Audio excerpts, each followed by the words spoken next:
Hai, namaku Cindy. Katakan padaku, apakah kamu memimpikan untuk memiliki wajah muda selamanya? Menurutku, itu tidak akan menjadi selamanya, karena aku tidak pernah bisa memiliki wajah muda sama sekali. Karena aku sudah tua sejak lahir. Terdengar aneh bukan?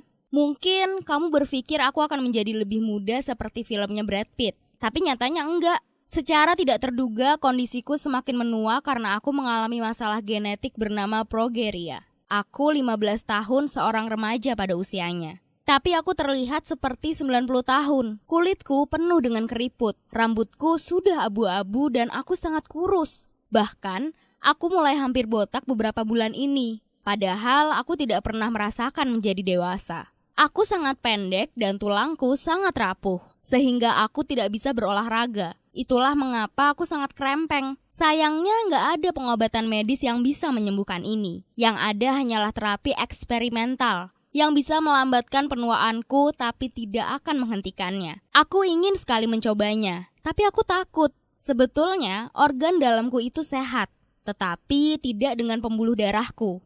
Progeria menyebabkan aterosklerosis. Ini adalah fase di mana di antara pembuluh darahku menyempit sehingga membuat organ-organku terganggu. Lalu, dokter berkata bahwa untuk beberapa tahun ke depan aku akan terkena serangan jantung atau stroke dan tidak ada obat medis yang bisa menyembuhkan ini. Apakah aku akan menjadi salah satu dari mereka?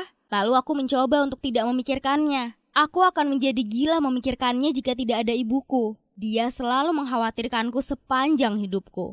Karena dia juga merasa tersiksa atas penyakit ini. Karena sakit progeria ini sudah terdeteksi langsung setelah aku lahir dan ayahku meninggalkan kami. Untuk beberapa alasan dia bilang bahwa sakitku ini karena keturunan. Dia menginginkan anak yang sehat dan dia menyalahkan ibuku. Dia berkata, aku menjadi seperti ini gara-gara ibuku. Bagaimana menurutmu atas tindakan ayahku itu? Tentu, merasakan seluruh penderitaan dengan anak yang sakit bukanlah hal yang bisa semua orang terima. Adalah nyata bahwa aku memiliki ibu terbaik di planet ini. Dia tidak menyalahkanku, tapi ayahkulah yang salah. Progeria bukanlah penyakit turunan. Itu adalah mutasi gen genetik yang terjadi ketika perkembangan embrio. Atau juga bisa karena adanya unsur genetik lain yang berkembang dalam tubuh.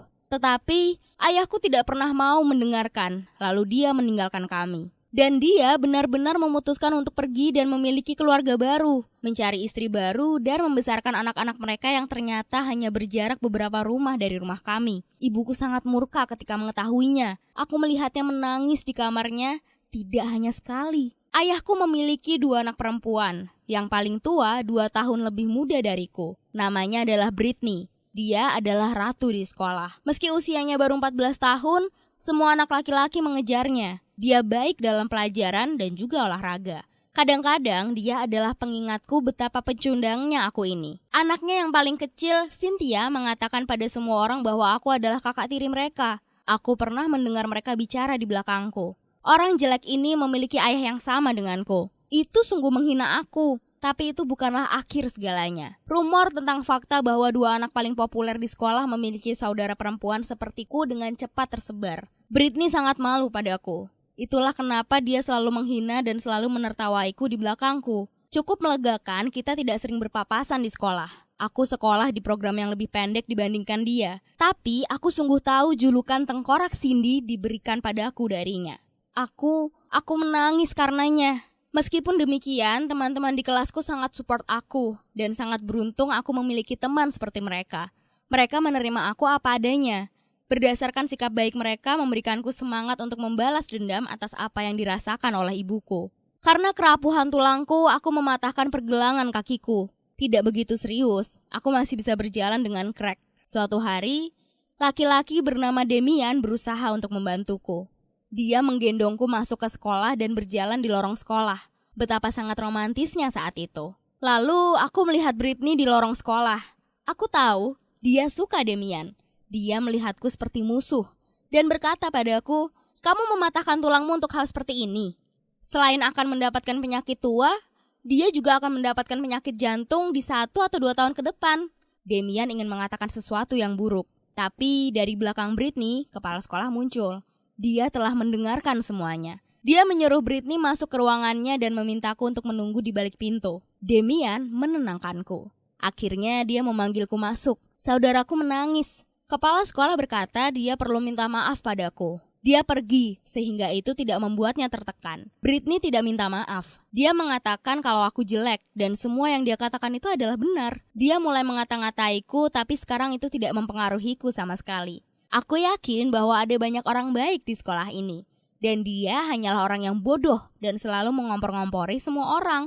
Dia tidak akan mampu menerima semua beban yang aku lalui setiap hari. Ketika kepala sekolah kembali masuk, dia bertanya padaku, apakah Britney meminta maaf? Aku bilang, enggak. Dan kemudian dia bilang sebagai hukuman, tidak ada yang membolehkan saudaraku untuk datang sebagai ratu. Dan aku melihat tangannya gemetaran, dan wajahnya menjadi pucat, lalu tiba-tiba pingsan. Itu terjadi tidak terduga-duga. Kepala sekolah langsung mengambilnya dan menelpon polisi. Tanpa diketahui, aku langsung merasa pusing. Ambulan langsung membawa kami ke rumah sakit. Untungnya, aku langsung kembali normal.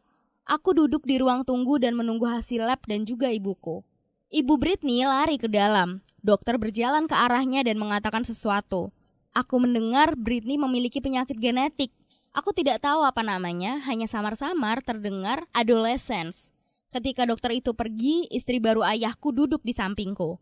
Untuk pertama kalinya aku mendengar pengakuannya bahwa putrinya harus mendengar ini, bahwa Brit memiliki diabetes darinya. Dan putrinya yang paling kecil juga mengalami itu. Aku sangat terkejut. Ayahku meninggalkan kami karena penyakitku dan menginginkan anak yang sehat. Sekarang, anak terfavoritnya juga sakit, bukan karena genetik, tapi karena istrinya memiliki riwayat diabetes. Dia meminta aku untuk menjaga rahasia ini. Aku paham, ayahku akan meninggalkan dia sebagaimana dia meninggalkan kami. Sekarang, aku gak tahu harus gimana. Aku ingin sekali balas dendam atas apa yang ayahku lakukan pada ibuku, untuk menunjukkan adanya kesalahan yang telah dia perbuat. Tapi mungkin aku harus menjaga rahasia ini. Bagaimana menurutmu? Apa yang harus aku lakukan? Tuliskan di kolom komentar ya.